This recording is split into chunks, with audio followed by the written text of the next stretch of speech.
Hi, this is Charles Hoskinson broadcasting live from warm, sunny Colorado. Moving from this office, I finally get to return back to my farm.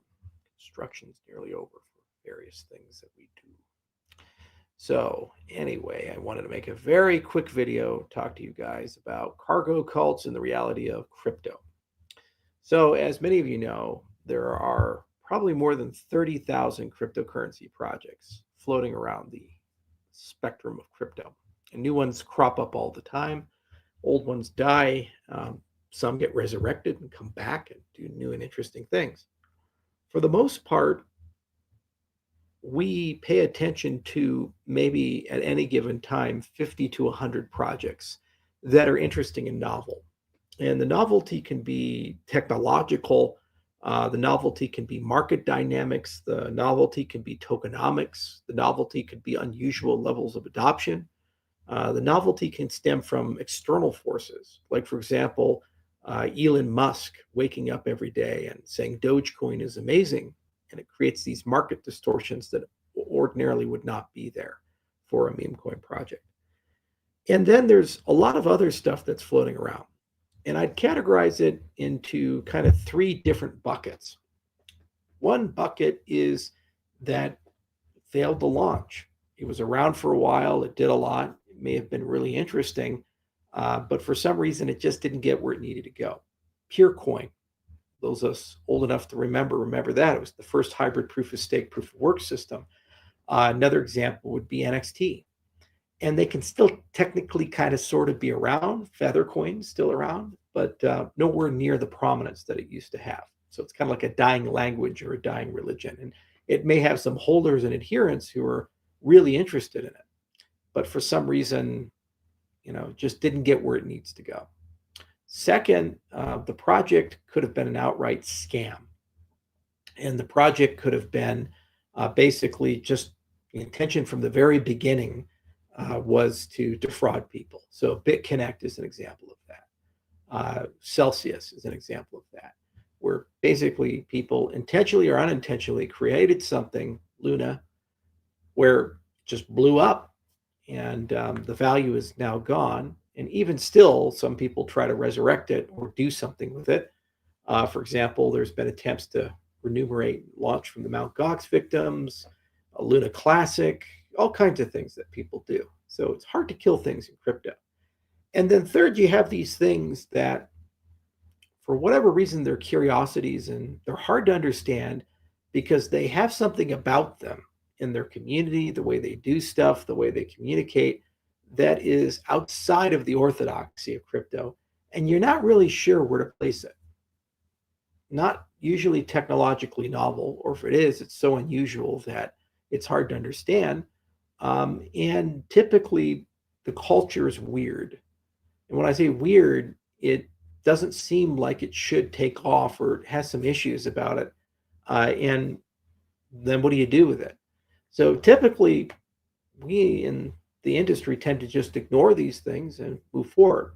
But the problem is that the third bucket is the one that tends to reach up and try really aggressively to get people who are in the top 10 to talk about them. And Hex and PulseChain and this ecosystem is an example of that. Every single AMA I have done for the last probably 5 years, if you look through the comments section of it, both the static comments and the real-time comments for the live streams, there's been at least one person saying, what do you think of Richard Hart? What do you think of PulseChain? What do you think of Hex? Pushing and pushing and pushing and pushing and pushing. And to tell you the truth, don't know much about it as an ecosystem.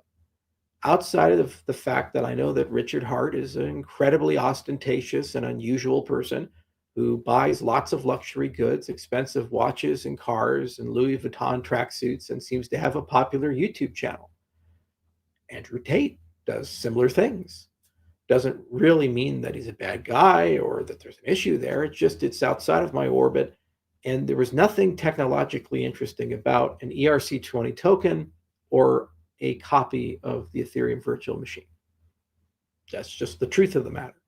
There may be business model innovation, but I tend to stay away from people who assert high yield products or other things because almost certainly there's a catch to it that results in value destruction, as we've seen with Celsius and as we've seen with BitConnect and as we've seen with other ecosystems. So I usually say nothing. But when you get badgered and badgered and badgered, at some point you say certain things. So recently I was on Dave's show, and Gokhstein's show, I mentioned we were talking about the various SEC cases, and I was saying that cases against things like Coinbase and Binance and Kraken are not long for this world. They're going to be dismissed under this new regime. But cases like the one against Richard are different, and those will persist. This triggered many people in the Hex and PulseChain community to come and directly attack me for something that's a factually accurate statement.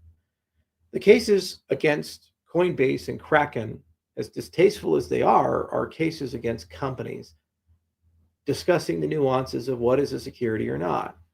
The case against Richard is a personal case against him involving misappropriation and fraud for $12.1 million, what they assert misappropriated money. So those cases, the SEC litigates a little differently and more aggressively.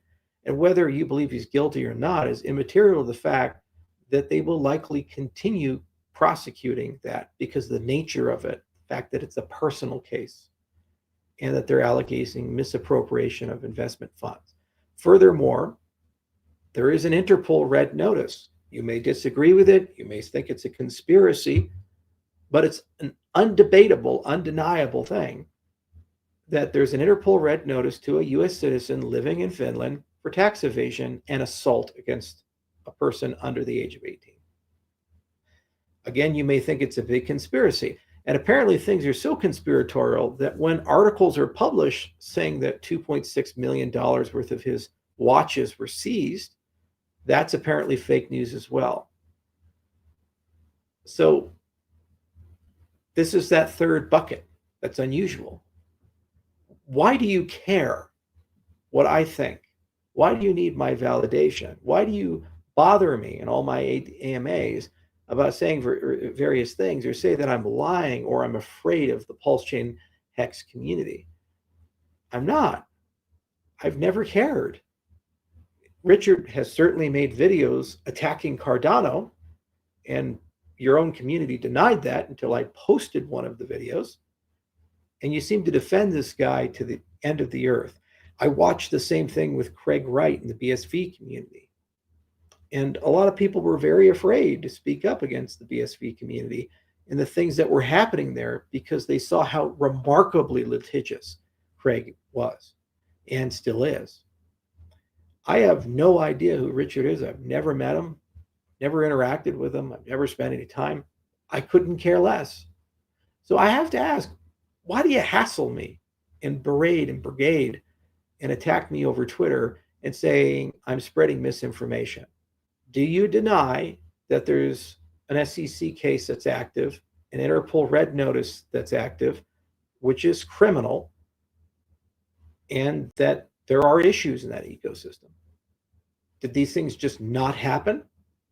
Do you deny that the SEC complaint is against Richard personally, not against the company?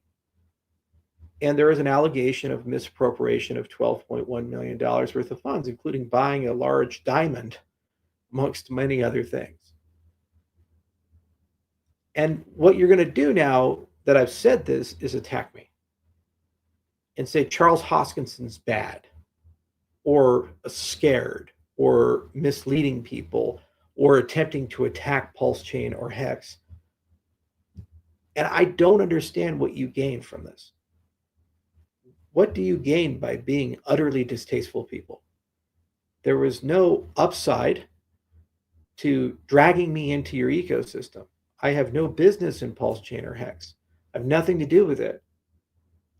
And the only comments were drawing a contrast on how the SEC views enforcement versus cases like Coinbase versus cases where they're alleging personal fraud by the conduct of a founder. These are different things. They're prosecuted differently, and they tend not to drop them. They tend to look for remedy.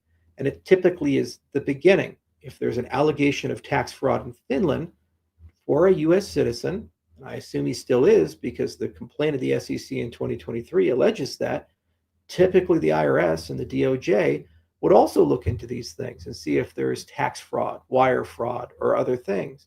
And just because they have yet to be filed doesn't mean they won't be. So this could be the tip of the iceberg in terms of a litigation strategy. And typically it would be for these types of things, because if they're alleging A, it follows B, because they're interconnected, and the SEC does not have the ability to prosecute criminal conduct. That is left to the IRS's CID, the Criminal Investigation Division, and the FBI and the Department of Justice accordingly. And typically they coordinate, but on smaller cases, it takes sometimes longer. And in many cases, if a person is residing outside of the United States, the entry point is to have the nexus country that they live in arrest that person first, and lo and behold, U.S. charges suddenly appear and extradition occurs. That's what usually happens with these types of things. So I'm not saying it's going to happen in this case, but that is a common pattern. And that's a point of clarification for these things.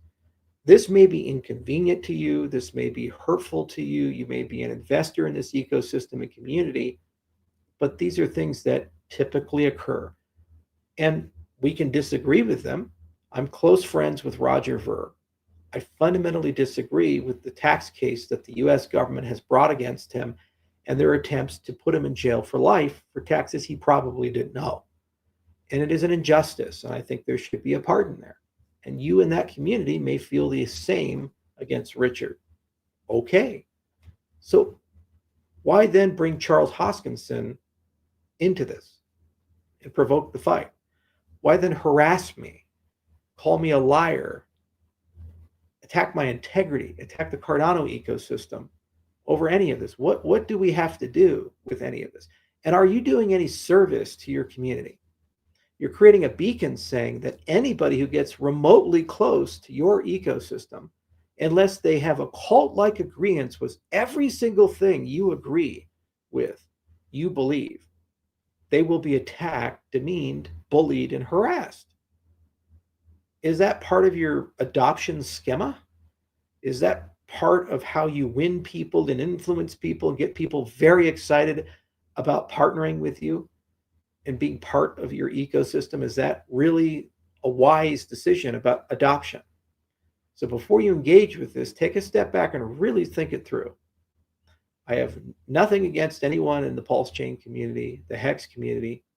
I don't know much about it other than what I read from the SEC complaint, which I pulled this morning and looked through after all this stuff was said, just to read it again and double check my understanding of things in the Interpol notice, and the fact that Richard has said things that are untrue about Cardano from his ex-pub statements, amongst other things, demonstrating a clear lack of understanding about how our ecosystem works and basic understanding of how our technology works.